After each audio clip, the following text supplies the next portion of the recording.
এই গাড়ির যে সিন্ডিকেটগুলা এরা গাড়িগুলা বন্ধ করে দিয়া কি করে ভাড়াগুলা বাড়াইয়া দেয়, যেমন 500 টাকার ভাড়া 800 টাকা 900 টাকা এরকম করে দেয়। যখনই মানুষে প্রতিবাদ করতে যায় যে এত ভাড়া কেন, এখন তো ঈদ না এই সেই, মানে যখন এইসব বলতে যায় তখনই দেখলাম আর কি যে গাড়িগুলো সব বন্ধ করে দিয়েছে, বলে কি গাড়ি নাই।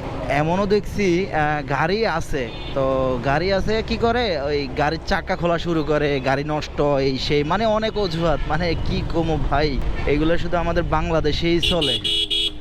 তো আসলে ইলেকশনের সময় সবাই বাড়িতে যাবে, একটা আনন্দ আছে যে সবাই ভোট দিবে, সেটা তো সুযোগই নাই, মানে বরঞ্চ বা মানুষের ভোগান্তি যে বাড়িতে যাইতে পারতেছে না, গাড়ি পাইতেছে না। আমার বেলা হয়েছে কি, মানে আপনারা শুনলে হাসবেন, আমার তো বাইক ছিল, আমি তো চাইলে বাইক নিয়ে বাড়িতে যেতে পারতাম। তো আপনারা সবাই জানেন যে বাইক বন্ধ ছিল। অফিস শেষ কইরা সন্ধ্যার দিকে চায়দাবাজ গেলাম, গাড়ি পাই না।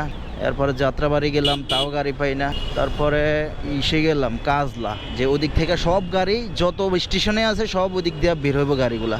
তো কাজলা মোড়ে গিয়ে দাঁড়াইছি, কোনো রকম একটা তো উঠে গেলেই হয়, কিন্তু গেছি তাও কোনো গাড়ি পাই না। কিছু বাস আছে লোকাল, যেই গাড়িতে জীবনে তাকাইও দেখি নাই, যে ওই গাড়িতে উঠা তো দূরের কথা। তো সেই গাড়ি পর্যন্ত জিজ্ঞেস করছি ভাই কত, কি বলবো, 60 টাকার ভাড়া আর কি, 60 টাকার ভাড়া তারা 600-700 টাকা করে বলতেছে। এই যে সায়দাবাজ, আমি এখন সায়দাবাজে আছি, এখানে এসে সেদিনকে মানে মনের কষ্টে মানে কি যে কমু, কাউরে বলতে পারি নাই বা দেখাইতেও পারি নাই, এত পরিমাণ ভোগান্তি হয়েছিল সবার। মানে তো সেদিন লাস্টে গাড়ি না পাই, আমি কাজলা থেকে গাড়ি না পাই আমি লাস্টে এমন হয়েছিল, আমরা 8-10 জন ভাই বেড়াদার ছিলাম, 3 টনের একটা পিক আপ ভ্যানের উপরে আমরা উঠছিলাম। আমরা এই সবাই মিললে পরে 8-10 জন মিললে আমরা ইসে চলে গেছি, মানে কুমিল্লা গেছি। তো কী বলবো, মজার বিষয় হয়েছে পিক আপও করে বাড়িতে গেছি, এই রেকর্ডটা ভাঙতে হয়েছে আমাদের।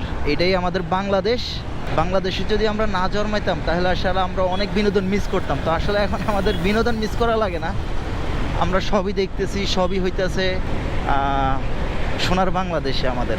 তো আমি এখন আছি হানি ফ্লাইওভারের উপরে।